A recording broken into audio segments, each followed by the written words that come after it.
అమ్మ సుమారు 4 సంవత్సరాలు గతంలో చూసాం. ఇక్కడ అమరావతి నుంచి తిరుపతి వెళ్ళిన పాదయాత్రలో బయో టాయిలెట్లు తొలగించి మహిళల్ని ఎంతగా కించపరిచారో, ఎన్ని బాధలు పెట్టారో చూశారు, రాష్ట్ర ప్రజలందరూ చూశారు. తర్వాత అమరావతి నుండి అరసవెల్లి పాదయాత్రలో రాజమండ్రి పరిసర ప్రాంతాల్లో పెట్రోల్ బాటిల్స్ ఇసిరేసి ఎంతమందిని ఎన్ని విధాలుగా మానసికంగా శారీరకంగా బాధలు పెట్టారో చూసాం. మనం గతంలో మందడంలో ఒక పెద్దమ్మ, ఆవిడ ఎప్పుడు ఉద్యమ శిబిరంలో నవ్వుతూ ఉండే ఆవిడ కూడా గుండాకి చనిపోయిన పరిస్థితి, వందల మంది రైతులు గుండాకి చనిపోయిన పరిస్థితి. కనీసం ఇప్పటికైనా ఈ 4 సంవత్సరాల తర్వాత అయినా, అంటే మళ్ళీ రాబోతున్న ఎన్నికల తర్వాత అయినా ఈ అమరావతి రైతులకి పునర్వైభవం వచ్చే అవకాశం. జయ అమరావతి, జయ ఆంధ్రప్రదేశ్. ముందుగా మన దేశంలో స్త్రీకి అనేది చాలా గౌరవాన్ని ఇస్తారు. ఎక్కడైనా కానివ్వండి, స్త్రీ అంటే ఒక గౌరవంగా చూస్తారు. కానీ అది మన రాష్ట్రంలో అయితే లేదు. ఎందుకంటే మా హక్కుల కోసం ఇక్కడ రూపాయి ఆశించకుండా మన బిడ్డలతో పాటు రాష్ట్ర బిడ్డల భవిష్యత్తు బాగుండాలనే సదుద్దేశంతో రాజధానికి నిర్మాణానికి భూములు ఇస్తే ఈరోజు ఇక్కడ ఈ ప్రభుత్వం అంటే అధికారంలోకి రాగానే 3 ముక్కల ఆట మొదలు పెట్టారు. గతంలో చెప్పింది ఏంటి, ఆయన ప్రతిపక్షంలో ఉన్నప్పుడేమో ఇక్కడ అమరావతి ఉండాలి, దాదాపు 30,000 ఎకరాలు కావాలి, ఇలాంటి మాటలన్నీ నమ్మవాళ్ళకి ఇచ్చారు.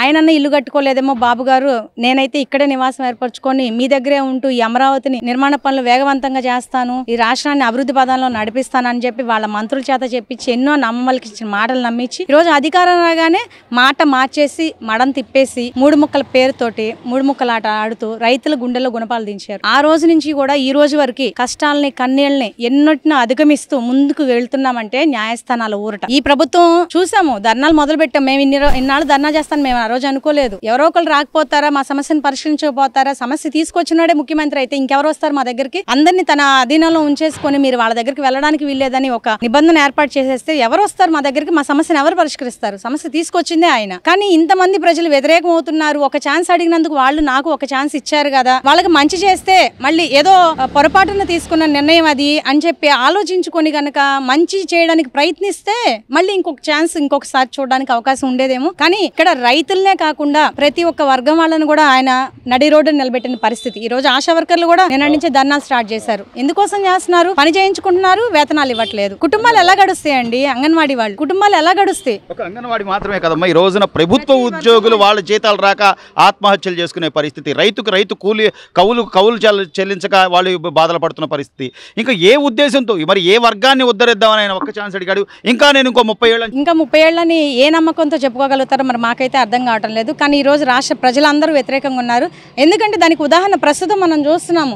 ప్రతిపక్షంలో ఉన్న వాళ్ళేమో హారతలు పట్టించుకుంటున్నారు, వీళ్ళేమో శాపనార్థాలు పెట్టించుకుంటున్నారు అధికారంలో ఉన్నవాళ్ళు. ఇక్కడే అర్థమవుతుంది కదా, ఇప్పుడు వాళ్ళు అధికారంలో ఉన్నవాళ్ళు ప్రజల వద్దకి ఏదైనా ఒక మంచి పని చేస్తే బ్రహ్మరథం పడుతూ హారతలు ఇస్తూ మిమ్మల్ని ముందుకు తీసుకెళ్తారు పూలు జల్లు. కానీ అలాంటిది లేకుండా, అంటే వాళ్ళకి తెలుసు అది, ఆ భయం ఉండబట్టి ప్రజల దగ్గరికి రావాలంటే భయపడతా పోలీసులు పహారాతో పరదాలు కట్టుకొని ఇలా రావడం జరుగుతుంది. కానీ ఏ ఒక్కరైనా ముందుకు వచ్చి ప్రజల్లో నిలబడి ఇదిగో మేము చేసిన పనులు ఇవి అని చెప్పుకోగలుగుతున్నారా? ఏమున్నాయి పనులు ఉంటే కదా చెప్పుకోవడానికి, అవేమి లేవు.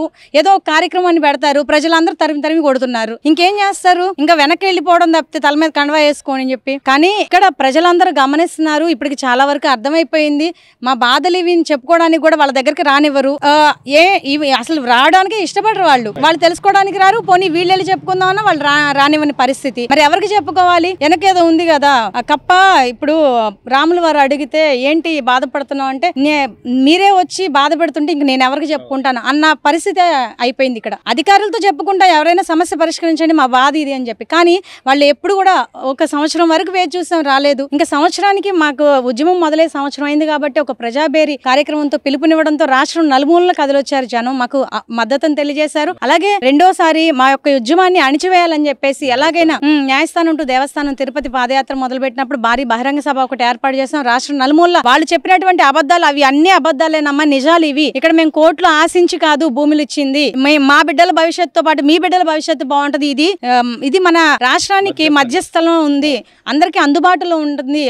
అది అభివృద్ధి చెందితే అంతా అభివృద్ధి చెందుతుంది, రాష్ట్రం నలువైపులో అభివృద్ధి చెందుతుంది. ఎందుకంటే మా అమరావతిలో ఏం పెట్టలేదు. ఇక్కడ అనంతపురానికి కియా అందించారు, అలాగే వైజాగ్ లూలు అదానికి పరిశ్రమ కంపెనీలు తీసుకొచ్చారు. అలాగే చిత్తూరు అటు చూసినట్టయితే ఎన్నో కంపెనీలు పరిశ్రమలు తీసుకొచ్చారు.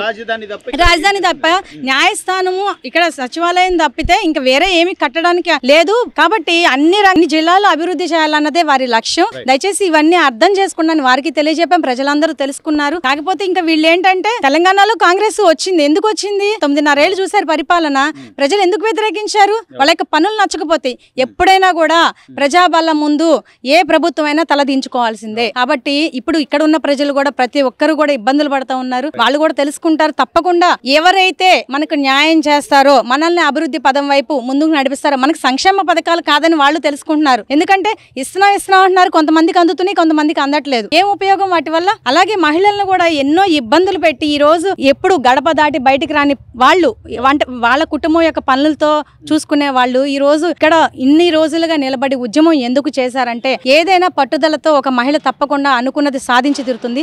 దానికి ఎన్నో ఉదాహరణలు ఉన్నాయి. ఎంతో మందిని ఆదర్శంగా తీసుకొని మేము ఇన్ని రోజులుగా, ఆ రోజు ఉదయం నుంచి సాయంత్రం వరకు పోలీస్ స్టేషన్లో ఉంచిన మొదటి రోజు అయితే ఎంతో బాధ అనిపించి, ఎంతో వేదన కలిగింది. ఏ తప్పు చేయకపోయినా ఈ రోజు మనకి ఎందుకు ఈ పరిస్థితి వచ్చింది? శుభ్రంగా ఉన్నదానిలో కుటుంబాన్ని గడుపుకుంటూ ఎలాగోలా సర్దుకుపోయే మన జీవితాలని ఇలా ఎందుకు బలి చేస్తున్నారు?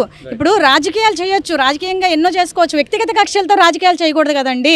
వ్యక్తిగత కక్షలు పెట్టుకుని ఇక్కడ రైతుల్ని బలి చేయాలనుకుంటుంది ఈ ప్రభుత్వం. వ్యక్తిగత కక్షలతో మీరు చేయాలనుకున్న వాళ్ళు వేరే రకంగా చేసుకోండి, కానీ అధికార బలం చూపించుకొని అధికార మదంతో ఈ రోజు ఎన్నో రకాలుగా మహిళల్ని ఇబ్బంది పెట్టారు. ఇన్నాళ్లుగా మా యొక్క కన్నీళ్లకు కూడా మీరు కారణమైనందుకు తప్పకుండా మీకు భగవంతుడు అనేవాడు ఒక దారి చూపిస్తాడని మేము అంతా కోరుకుంటున్నాం.